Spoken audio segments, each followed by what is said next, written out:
কারণ একটা কথা আছে না যে pain is temporary, CGPA forever. এটা আসলেই ট্রু। মানবিকের ভর্তিচ্ছু যারা শিক্ষার্থী আছে তারা সাবজেক্ট চয়েসের ক্ষেত্রে কি ভেবে আসলে কোনো একটা সাবজেক্ট নিবে? তুমি যদি অ্যাডমিশন টেস্টে 150-এর মধ্যে থাকতে পারো তাহলে তোমাকে ডিএসএলআর ক্যামেরা কিনে দিব।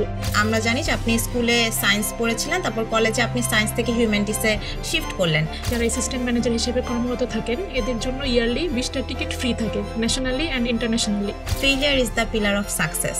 এক্ষেত্রে ব্যর্থতা জীবনের কতটুকু গুরুত্বপূর্ণ অংশ? যে এখন মডার্ন যুগে জেনজিরা কিন্তু সব দিক থেকে অনেক বেশি অ্যাডভান্সড, তাদেরকে অ্যাডভান্সড হতে হবে। আপনি কি মনে করেন শুধুমাত্র ডিগ্রি একজনের সফলতা নিশ্চয়তা দেয়? তখন আমি শুধু জানতাম যে বাংলাদেশ থেকে শুধু ডক্টর মোহাম্মদ ইউনূসই হচ্ছে পিএইচডি করা।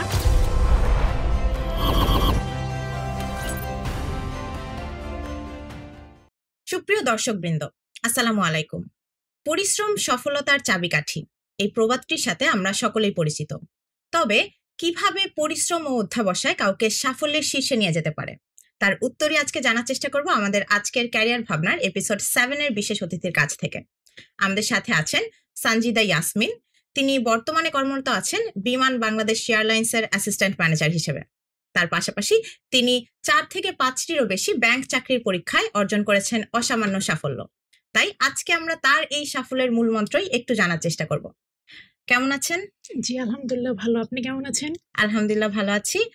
আপনার কাছে প্রথমেই আসলে ছোটবেলার গল্প সম্পর্কে জানতে চাই। স্কুল লাইফ কেমন ছিল এবং নিজেকে কেমন স্টুডেন্ট মনে করতেন? আমার স্কুল ছিল টাঙ্গাইলের মধুপুর শহীদ স্মৃতি উচ্চ মাধ্যমিক বিদ্যালয়। তো আমি ওই স্কুলে যখন পড়ালেখা করতাম শিক্ষকদের চোখে আমি মোটামুটি ভালো স্টুডেন্টই ছিলাম বলা যায়। আর বেসিক্যালি আমি যখন স্কুলে ছিলাম ইংলিশে অলওয়েজ আমি হাইয়েস্ট মার্ক পেতাম। তো এই জন্য টিচাররা আমার প্রতি ইমপ্রেসড ছিলেন যে আচ্ছা এই মেয়েটা ইংলিশ অনেক ভালো করছে, তাহলে অনেক ভালো স্টুডেন্ট। ওয়ান্ডারফুল। স্কুল লাইফ সম্পর্কে জানলাম, এবার কলেজ লাইফে একটু যেতে চাই। আপনি রাজুক উত্তরা মডেল কলেজের স্টুডেন্ট ছিলেন এবং আমরা জানি আপনি কিন্তু কলেজ টপার ছিলেন। তো কলেজ লাইফে আমাদের অনেক মজার অভিজ্ঞতা থাকে, এরকম কোনো মজার অভিজ্ঞতা থাকলে আমাদের সাথে শেয়ার করবেন। আমি কলেজে আমাদের ক্লাস হতো 2 তলায় আর আমাদের হোস্টেলটা ছিল 6 তলায়। তো অনেক সময় দেখা যেত ক্লাসে একটু দুষ্টুমি বা কথা বলার কারণে টিচার মাঝে মাঝে ক্লাস থেকে বের করে দিতেন যে আচ্ছা তুমি কথা বলছো বাইরে যেয়ে দাঁড়াও। তো বাইরে যে না দাঁড়িয়ে থেকে আমি মাঝে মাঝে ওই 6 তলায় হোস্টেলে চলে যেতাম। তো তখন আমার ওই টিচার আবার আরেকজনকে খুঁজতে পাঠাতো, দেখো তুমি এটা কই গেল, তারপর দেখতাম আমি হোস্টেলে চলে গিয়েছি। তো এই জন্য টিচারদের চোখে অনেক দুষ্টু স্টুডেন্ট হিসেবে পরিচিত ছিলাম। কিন্তু ওই যে যেহেতু এক্সামে ভালো পারফর্ম করতাম এই জন্য টিচাররা সবকিছু মাফ করে দিত আর কি। আচ্ছা, দুষ্ট স্টুডেন্ট থাকলেও ওই মেধাবী হওয়ার কারণে অনেক ক্ষেত্রে আপনি পার পেয়ে যেতেন। জি জি। এবার কলেজ লাইফে কিন্তু আপনি আমরা জানি যে আপনি স্কুলে সায়েন্স পড়েছিলেন, তারপর কলেজে আপনি সায়েন্স থেকে হিউম্যানিটিসে শিফট করলেন। তো এই যে ট্রানজিশন বা পরিবর্তন, আসলে কি ভেবে সায়েন্স থেকে হিউম্যানিটিসে শিফট করা? ছোটবেলা থেকে আমি বিভিন্ন মেকানিক কাজকর্মে অনেক পটু ছিলাম। তো স্কুলে থাকতেও বিভিন্ন জিনিস সলভ করতাম দেখে আমার ব্যাচমেটরা ভাবতেন যে আমি হয়তো বড় হয়ে ইঞ্জিনিয়ারিং সাইডটাতে যাব, বুয়েট বা অন্য ইঞ্জিনিয়ারিং ইউনিভার্সিটিগুলোতে পড়বো। কিন্তু যখন এসএসসি আমার শেষ হলো তখন আমার মনে হলো যে আচ্ছা সায়েন্সের সব সাবজেক্টগুলো তো পড়া হলো, আর আমি স্কুলে physics chemistry math higher math সবগুলোতেই কিন্তু একদম 90%-এর উপরে মার্কস পেতাম। তো তখন যখন ডিসাইড করলাম যে আমি হিউম্যানিটিসে শিফট করব, প্রথমে আমার বাবা মা একটু অপোজ করলেন যে না তোমাকে আমরা ডাক্তার বানাবো, তুমি ভবিষ্যতে জনগণের সেবা করবে। কিন্তু আমার মনে হলো যে শুধু ডাক্তার না হয়ে অন্য সাইডে শিফট করে তো মানুষজনের সেবা করা যায়। তো সেখান থেকেই মনে হলো আমি সুইচ করি। এই ক্ষেত্রে আমার বড় ভাই আমাকে ফুল সাপোর্ট দিয়েছে যে আচ্ছা তোমার যেটা ভালো লাগে সেদিকে যাও। এরপর আমার বাবা মা কনভিন্সড হয়ে আমাকে হিউম্যানিটিসে শিফট করার পারমিশন দিল, পরে আমি এখানে আসলাম। আপনি ঢাকা বিশ্ববিদ্যালয়ের বি ইউনিটের ভর্তি পরীক্ষা 122তম হয়েছিলেন। এই অসামান্য সাফল্যের পেছনে আসলে অ্যাডমিশনের প্রিপারেশনটা কেমন ছিল সে সম্পর্কে যদি একটু জানাতেন। অ্যাডমিশনের প্রিপারেশন বলতে গেলে আমাকে একটু পিছনের দিকে যেতে হবে। আমি যখন কলেজে ভর্তি হই তখন আমার বড় ভাই যে ও রাজুকে তখন স্টুডেন্ট ছিল, ও সেকেন্ড ইয়ারে ছিল, আমি ফার্স্ট ইয়ারে ছিলাম। তখন আমার ভাই বলল যেহেতু তুমি বি ইউনিটে পরীক্ষা দিবে তাহলে তোমাকে এখন থেকে জিকে এর প্রিপারেশনটা একটু এগিয়ে রাখলে বেটার হবে। তখন ও আমাকে জিকে এর কিছু বই কিনে দিয়েছিল, সেখান থেকে প্রিপারেশন একটু করে শুরু হয়। আমরা রুমমেটরা মিলেও মাঝে মাঝে একটু গ্রুপ স্টাডির মতো করতাম যে আজকে আমরা এই মহাদেশ পড়বো ওই মহাদেশ পড়বো। এভাবে প্রিপারেশন হালকা শুরু হয়ে যাওয়ার পরে যখন এইচএসসি শেষ হয়ে গেল তখন ফুল থ্রোটলে পড়ালেখা শুরু হয়ে গেল। তখন বাংলা ইংলিশ আর জিকে এই 3টা সাবজেক্টে বেসিক্যালি মানে ছিল আমাদের সময়। আর যেহেতু আমি স্কুল লাইফ থেকে ইংলিশে ভালো ছিলাম, ইংলিশের জন্য বেশি প্রেশার আমাকে নিতে হয়নি। বাংলা আর জিকেটাকে একটু ফোকাসড রেখে পড়ালেখা চালিয়ে গিয়েছিলাম আর আমি রেগুলারিটি মেনটেন করে পড়ালেখা করতাম। আচ্ছা, চমৎকার। এক্ষেত্রে ১২২তম হলে কিন্তু দেখা যায় যে আমাদের বি ইউনিটের স্টুডেন্টদের ১ম চয়েসই থাকে ল বেশিরভাগ ক্ষেত্রে। তো আপনি ল পাওয়ার সুযোগ পাওয়া সত্ত্বেও আপনি হচ্ছে ইকোনমিক্স নিয়ে পড়াশোনা করেছেন। তো কি ভেবে আসলে ইকোনমিক্স নিয়ে পড়া? আচ্ছা, এখানে ২ টা রিজন আছে ইকোনমিক্স নেওয়ার। ফার্স্ট রিজনটা হচ্ছে আমি যখন স্কুলে ছিলাম হায়ার ম্যাথ ২ টাতে ভালো ছিলাম। আর ইকোনমিক্সে যেহেতু এগুলোর অ্যাপ্লিকেশনটা বেশি, সেখান থেকেই ইকোনমিক্স চুজ করা। এটাকে আমি ফার্স্ট চয়েস দিয়েছিলাম আর লকে আমি সেকেন্ড চয়েসে রেখেছিলাম। আর ২ নাম্বার রিজনটা হচ্ছে তখন আমার নলেজ অনেক কম ছিল। তখন আমি শুধু জানতাম যে বাংলাদেশ থেকে শুধু ডক্টর মোহাম্মদ ইউনূসই হচ্ছে পিএইচডি করা। আমার একটা টার্গেট ছিল যে আচ্ছা আমি যেহেতু হিউম্যানিটিসে চলে আসছি তাহলে আমি পিএইচডি করে ফিউচারে নামের আগে ডক্টরেট নামটা এড করব। সেখান থেকে ইকোনমিক্স নেওয়া। ওয়াও! That's wonderful. এক্ষেত্রে আমার মনে আরেকটা কৌতূহল আসলো যে তাহলে মানবিকের ভর্তিচ্ছু যারা শিক্ষার্থী আছে তারা সাবজেক্ট চয়েসের ক্ষেত্রে কি ভেবে আসলে কোনো একটা সাবজেক্ট নিবে? তাদের মেজর বা ইউনিভার্সিটি মেজর নির্বাচনের ক্ষেত্রে? আচ্ছা, এই ক্ষেত্রে শিক্ষার্থীদের ২ টা জিনিস মাথায় রাখতে হবে। তার ফিউচার প্ল্যানটা কি? আর সে কোন সাবজেক্টের প্রতি প্যাশনেট বেশি। এখন কেউ যদি হায়ার স্টাডিজে বেশি ইন্টারেস্টেড থাকে, তাহলে তার জন্য ইকোনমিক্স, ডেভেলপমেন্ট স্টাডিজ, তারপর ইন্টারন্যাশনাল রিলেশনস এই সাবজেক্টগুলোকে সে ফার্স্টের দিকে রাখতে পারে। আর সে যদি ভাবে যে না আমি দেশেই থাকবো, জব করব বা প্রাইভেট জব, এক্ষেত্রে সে ল কিংবা পলিটিক্যাল সায়েন্স, সোশিওলজি এই সাবজেক্টগুলোকে শুরুর দিকে রাখতে পারে। তাহলে জব প্রিপারেশনের ক্ষেত্রে এগুলো একটু হেল্পফুল হয়। জি, জি, অবশ্যই। অ্যাডমিশনের ফেজের কোনো মজার অভিজ্ঞতা কি আছে? হ্যাঁ, একটা মজার অভিজ্ঞতা আছে। আমি যেহেতু একটু দুষ্টু আর একটু ফাঁকিবাজ টাইপ স্টুডেন্ট ছিলাম, আমার বাবা আমাকে সবসময় ইনসেনটিভস দিয়ে পড়ালেখা করাতো। বাবা বলতো, "তুমি যদি অ্যাডমিশন টেস্টে ১৫০ র মধ্যে থাকতে পারো তাহলে তোমাকে ডিএসএলআর ক্যামেরা কিনে দিব।" তখন আমি একটা মোটিভেশন পেলাম যে ক্যামেরা পেতে হলে এখন আমাকে ১৫০ র মধ্যে থাকতে হবে। তো আমি সেই হিসেবে পড়ালেখা করে ১২২তম হয়েছিলাম এবং আমি আমার বাবার থেকে ক্যামেরাটাও নিতে পেরেছিলাম। আচ্ছা, দ্যাটস ওয়ান্ডারফুল। আম আপনি তো বর্তমানে অ্যাসিস্ট্যান্ট ম্যানেজার হিসেবে কর্মরত আছেন বিমান বাংলাদেশ এয়ারলাইন্সে। জি। তার পাশাপাশি আপনি একাধিক ব্যাংক চাকরিতেও কিন্তু অসামান্য সাফল্য অর্জন করেছেন। তো এই যে আপনার পুরো ক্যারিয়ারের জার্নি সেটা সম্পর্কে আমাদের একটু জানাবেন। আমি ইউনিভার্সিটি লাইফে নিজের ক্যারিয়ার সম্পর্কে সেরকম চিন্তা ভাবনা করিনি। কিন্তু আমার ফ্রেন্ডদেরকে দেখতাম ওরা বিসিএস কিংবা হায়ার স্টাডিজ এর জন্য প্রিপারেশন নিচ্ছে। আমি মাস্টার্সের পরে নিজের প্রিপারেশন সম্পর্কে ভাবলাম আচ্ছা কি করা যায়? হায়ার স্টাডিজে যাবো নাকি দেশের প্রিপারেশনটা নিবো? এরপর মনে হলো আচ্ছা জিআরই প্রিপারেশনটা নিই। জিআরই দিয়ে পিএইচডি করতে চলে যাবো। কিন্তু কিছুদিন প্রিপারেশন নেওয়ার পরে মনে হলো না থাক বিসিএসই দিই। আর আমার ফ্যামিলির একটু প্রবলেম ছিল। প্রবলেমের কারণে দেশে সেটেলড হওয়ার প্ল্যান করলাম। এরপর বিসিএস এর প্রিপারেশন থেকে শুরু করেই এই প্রিপারেশনটা দিয়েই কিন্তু বেসিক্যালি সব জায়গায় সব এক্সামগুলো কভার করা যায়।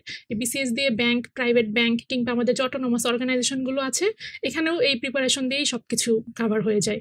এতগুলো চাকরির পরীক্ষায় যে এত ভালো একটি ফলাফল করেছেন আপনি, এক্ষেত্রে সহায়ক হিসেবে কাদের ভূমিকা ছিল সে সম্পর্কেও একটু জানতে চাই। প্রথমেই সহায়ক হিসেবে আমার ফুল ফ্যামিলির সাপোর্ট ছিল। এরপর নিজের যে পরিশ্রম, ডেডিকেশন, রেগুলারিটি অ্যান্ড কনসিস্টেন্সি এগুলো অবশ্যই গুরুত্বপূর্ণ ভূমিকা রেখেছে।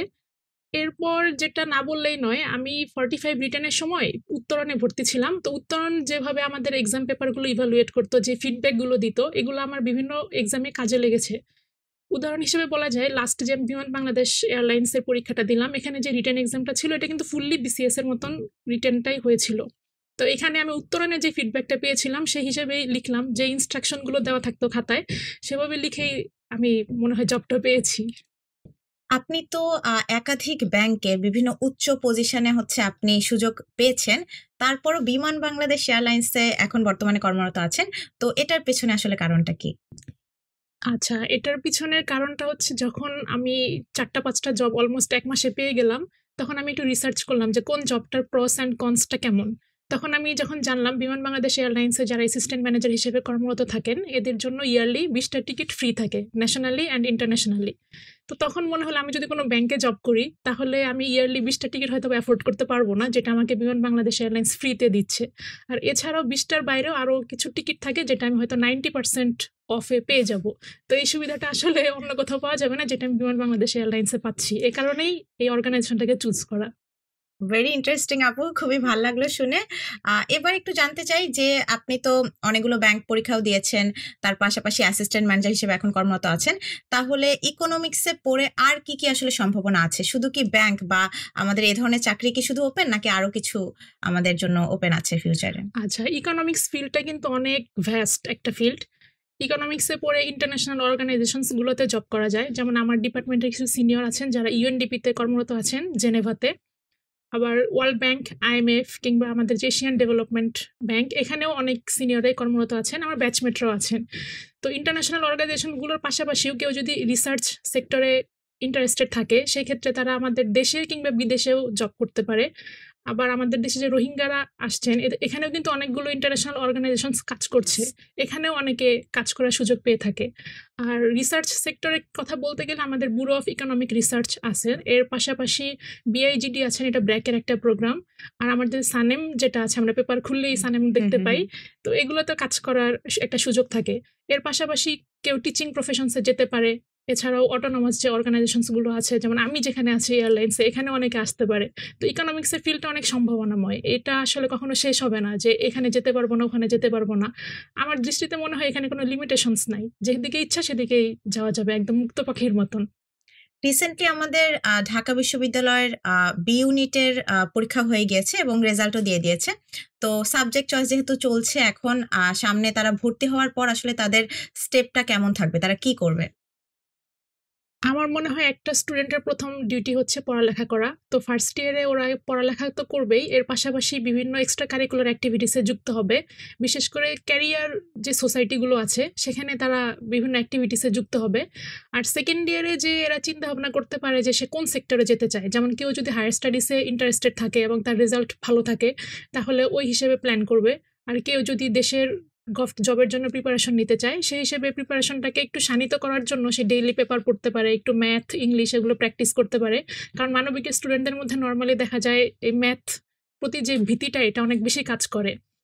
আর থার্ড ইয়ারে যে সেকেন্ড ইয়ারে সে প্রথমে এটা ডিসাইড করে ফেলবে যে আমি ঠিক এই সেক্টরটাতে যেতে চাই, থার্ড ইয়ার থেকে সে ওই প্রিপারেশনটা শুরু করে দিতে পারে, কিন্তু অবশ্যই একাডেমিক পড়াটাকে কন্ট্রোলে রেখে। শুধু জব ফোকাসড পড়ালেখা করলে হবে না, কারণ আমাদের সিজিপিএটা অবশ্যই ম্যাটার করে। সিজিপিএ যদি ভালো না থাকে, জব ইন্টারভিউতে কিংবা হায়ার স্টাডিজের জন্য যখন সে প্রোফাইল সেন্ড করবে তখন কিন্তু একটা নেগেটিভ ইম্প্যাক্ট হয়। আর ফোর্থ ইয়ারেও সে এটার পড়ালেখা করবে, আর নিজের যে পড়ালেখাটা আছে এগুলো পাশাপাশি করে তারপর বিভিন্ন জবের জন্য অ্যাপ্লাই করতে পারে, বা যারা বাইরে যাবে তারা কিন্তু ফোর্থ ইয়ার থেকেই অ্যাপ্লাই করা শুরু করে দিতে পারে। আর in the mean time higher স্টাডিজের জন্য যারা প্রিপেয়ার থাকবে, এরা জিআরই, আইএলটিএস কিংবা টোফেল যেটা সে দিতে চায় সেগুলো দিয়ে ফেলবে। এরপর যখন অনার্স শেষ হয়ে গেল, কেউ মাস্টার্স করতে চাইলে করবে, না করতে চাইলে না করবে। এটা আমাদের দেশের জন্য অনেকে আমরা করি শুধুমাত্র নিজের বেকারত্বটা ধরে রাখার জন্য, এটা আসলে ম্যান্ডেটরি না। খুব কম ইনস্টিটিউশন বা অর্গানাইজেশনে এটা প্রিফার্ড থাকে। আর হায়ার স্টাডিজও এটা এতটা ম্যান্ডেটরি না। তো ফোর্থ ইয়ারের পরেই তাকে একদম সে জব সেক্টরের জন্য রেডি থাকতে হবে। কারণ অনেকেই বলতে পারে যে একদম শেষের দিকে যে প্রিপারেশন নিব, তখন হয়তো বা সে পিছিয়ে পড়বে, কারণ আমাদের যে এখন মডার্ন যুগে জেনজিরা কিন্তু সব দিক থেকে অনেক বেশি অ্যাডভান্সড, তাদেরকে অ্যাডভান্সড হতে হবে। আপনি কি মনে করেন শুধুমাত্র ডিগ্রি একজনের সফলতা নিশ্চয়তা দেয়? ডিগ্রি সফলতার 100% নিশ্চয়তা না দিলেও এটা অলমোস্ট 80% থেকে 90% আমাদের রাস্তাটাকে স্মুথ করে দেয়। কারণ আমাদের একটা প্রচলিত ধারণা আছে যে ভার্সিটিতে গেলে হয়তোবা পড়ালেখা নাই, এই জন্য অনেকেই ফার্স্ট ইয়ার সেকেন্ড ইয়ারে আমরা পড়ালেখা করি না। কিন্তু যখন দেখি যে না, আমাদের আসলে রেজাল্ট আরো ভালো হওয়া দরকার ছিল, তখন অলরেডি অনেক দেরি হয়ে যায়। কারণ একটা কথা আছে না যে pain is temporary, CGPA forever. এটা আসলেই ট্রু, কারণ এই সিজিপিএটাকেই আমার মানে লাইফ টাইম এটা আমার একটা গায়ে লেগে থাকে যে আচ্ছা এটা ওর একটা ট্রেডমার্কের মতন। এই জন্য আমাদের সিজিপিএটা যদি ভালো থাকে তাহলে আমরা বিভিন্ন সেক্টরেও সুযোগ পাবো, এবং আমাদের নিজেদের স্টুডেন্ট হিসেবে যে ডিউটিটা, এটা আমাদের ফুলফিলড হবে। চমৎকার কিছু ইনসাইটস পেলাম, ধন্যবাদ আপু। এবার আরেকটু জানতে চাই যে আমরা কিন্তু একটা প্রবাদের সাথে সকলেই পরিচিত, failure is the pillar of success. এক্ষেত্রে ব্যর্থতা জীবনের কতটুকু গুরুত্বপূর্ণ অংশ? ব্যর্থতা তো আমাদের সবার জীবনেই আসে, কারণ আমরা কেউ 100% সাকসেসফুল না।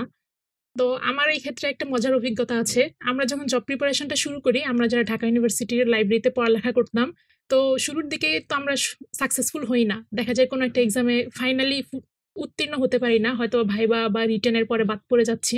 তখন আমরা কোনো ফ্রেন্ডকে জিজ্ঞেস করতাম না যে তুমি কি এক্সামটাতে তোমার রেজাল্ট কি। আমরা তখন জাস্ট এরকম করে বলতাম যে একটা পিলার গড়লাম, একটা সময় আমরা ছাদ ঢালাই দিব, এরপর আমাদের অনেকগুলো রুম হবে। এক্ষেত্রে আমাদের রুমগুলো হচ্ছে আমাদের অনেকগুলো জব হবে। তো এখন আমার নিজের ক্ষেত্রে যেটা মনে হয় যে আমার পিলার গড়া তো শেষ, এখন আমি ছাদও ঢালাই দিয়ে ফেললাম, এখন আমার ওই যে অনেকগুলো রুম, যেরকম আমি 4-5টা জব পেয়ে গেলাম। এটাই আমাদের এক্সাম। ধন্যবাদ। এবার একটু জানতে চাই, নিজের অ্যাডমিশন ফেজে ফিরে যেতে পেলে নিজেকে কি পরামর্শ দিতেন? বেসিক্যালি অ্যাডমিশন ফেজে আমি যেই টাইমটা পার করেছি ওই টাইমে আমি আসলে আর ফিরে যেতে চাই না, কারণ ওই টাইমটাতে যেই প্রেশার থাকে, চারদিক থেকে যেই প্রেশার মানে সোশ্যাল প্রেশারটা থাকে এটা অনেক বেশি, এটা আসলে ওই বয়সে মেনে নেওয়ার মতো থাকে না। তো আলহামদুলিল্লাহ আমি যা পেয়েছি অনেক ভালো পেয়েছি। আলহামদুলিল্লাহ। আপু, এবার ভার্সিটি ভর্তি ইচ্ছুক শিক্ষার্থীদের উদ্দেশ্যে যদি ওভারঅল কোনো পরামর্শ থাকে। ভার্সিটিতে ভর্তি ইচ্ছুক ছোট ভাই বোনদের প্রতি বিশেষ কিছু পরামর্শ রয়েছে। পরামর্শগুলোর মধ্যে প্রধানত হচ্ছে তোমাদেরকে রেগুলারলি পড়ালেখা করতে হবে এবং কনসিস্টেন্সিটা ধরে রাখতে হবে, কারণ কনসিস্টেন্সি যদি না ধরে রাখো তাহলে একটা সময় হয়তো ছিটকে পড়বে, যেখানে অনেকেই পড়ালেখা করে তোমাদের থেকে এগিয়ে যাবে। আর দ্বিতীয়ত যে পরামর্শটা রয়েছে সেটা, তোমাদের কোনো সাবজেক্টকে ভয় পাওয়া যাবে না, বিশেষ করে ইংলিশকে যদি তোমরা ভয় পাও তাহলে দেখবা যে আরও বেশি দূরে সরে যাচ্ছ সাবজেক্টটা থেকে। আর বেসিক্যালি বাংলাটা কিন্তু ইংলিশের থেকে বেশি কঠিন হয়ে থাকে, তো ইংলিশটাকে যদি একটু টাইম দাও তাহলে অ্যাডমিশন টেস্টও তোমরা অনেক ভালো করতে পারবে এবং তোমাদের ডিজায়ার্ড সাবজেক্টগুলোও পেয়ে যাবে। কারণ আমাদের ভার্সিটিতে একটা কন্ডিশন থাকে যে ইংলিশে হয়তো বা 18 বা 20 এরকম পেতে হবে, সেটা পাওয়ার জন্য তোমাদেরকে কাজ করতে হবে। আর গার্ডিয়ানদের উদ্দেশ্যে কিছু কথা রয়েছে, যদি কোনো গার্ডিয়ান তাদের ছেলে মেয়েদের ডিসিশনের বাইরে যে মানবিকে না যেতে দেয়, এটা আসলে কোনো ওয়াইজ ডিসিশন হবে না। কারণ আমরা যারা মানবিক থেকে পড়ালেখা করে আসছি বা ভার্সিটিতে পড়ালেখা করলাম, আমাদের কিন্তু জব সেক্টরটা অনেক ওয়াইড থাকে। আমরা চাইলে বিসিএসেও যেতে পারি, তারপর আমরা ব্যাংকিং সেক্টরে যেতে পারি, ইন্টারন্যাশনাল অর্গানাইজেশনসগুলোতেও যেতে পারি। তো এক্ষেত্রে মানবিক কোনো বাধা হতে পারে না। মেইন কথা হচ্ছে তোমাদেরকে পড়ালেখাটা রেগুলারলি করতে হবে এবং কনসিস্টেন্সিটা ধরে রাখতে হবে। অসংখ্য ধন্যবাদ আপু এত সুন্দর কিছু পরামর্শ আমাদের দেওয়ার জন্য। এবার আমরা চলে যাব আমাদের র্যান্ডম কোশ্চেন অ্যান্সার সেশনে। আমি আপনাকে এক দু কথায় কিছু প্রশ্ন করব, আপনিও শর্ট কিছু অ্যান্সার দিবেন। ঠিক আছে। আপনার জন্য আমার প্রথম প্রশ্ন, অনলাইন এক্সাম নাকি offline exam? Offline exam. School life নাকি কলেজ লাইফ? College life. সকালে উঠে পড়াশোনা করা নাকি রাত জেগে পড়াশোনা করা? সকালে উঠে পড়ালেখা করা। সফল ব্যক্তির একটি গুণ? পরিশ্রম এবং আত্মবিশ্বাস। আপনার জীবনের রোল মডেল কে? আমার ফুল ফ্যামিলি। অসংখ্য ধন্যবাদ আপু আপনার মূল্যবান সময় দিয়ে আমাদের সাথে যুক্ত থাকার জন্য। সুপ্রিয় দর্শকবৃন্দ, আমরা আমাদের অনুষ্ঠানের একদম শেষ পর্যায়ে চলে এসেছি। সকলকে অসংখ্য ধন্যবাদ এতক্ষণ আমাদের সাথে যুক্ত থাকার জন্য। ইনশাআল্লাহ নেক্সট এপিসোড দেখার অগ্রিম আমন্ত্রণ জানিয়ে শেষ করছি আজকের ক্যারিয়ার ভাবনার এপিসোড 7। সকলে ভালো থাকো, সুস্থ থাকো। আল্লাহ হাফেজ।